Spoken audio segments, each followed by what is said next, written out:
Now let's consider the concept of money as an abstraction of value. Money is as old as human civilization, and civilization itself is reliant on possessing ways in which to exchange, account for, and transfer value. What once started as barter trade, trading goods for goods, was replaced using standardized token money. Gold and silver were the first universally accepted natural choices for money. Actually, they fit the bill so well that they were the primary form of money for centuries across the globe, and have been instilled in human culture. I bet when I say gold, you instinctively think of value or wealth. After this came paper money, a more user-friendly way to carry and move around value compared to precious metals. China was the first to adopt it in the 7th century.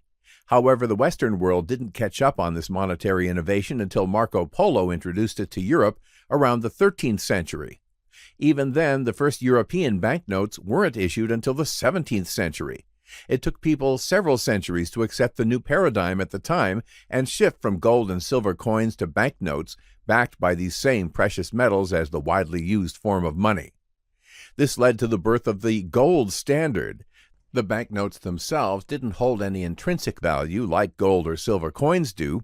Instead, paper money was backed by precious metals like gold and silver stored in a treasury vault somewhere. Think Fort Knox. The banknotes represented the right to collect said precious metals from a bank. More convenient than taking a wheelbarrow of gold bullion to the post office to pay the mortgage. This was the case until 1944. At the end of World War II, yet another related system was introduced, the gold exchange standard, under the Bretton Woods Agreement. This meant that many countries fixed their national currency's exchange rates to the U.S. dollar, which was in turn convertible to gold at a fixed rate. Not only that, but this convertibility was no longer available to individuals or companies, only to central banks.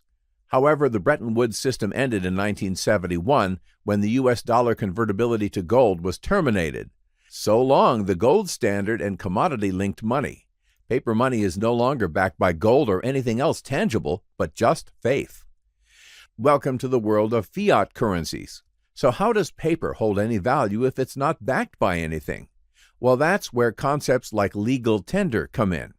The fiat system, which we still use today, has governments assign value to a currency, declaring it a legal tender.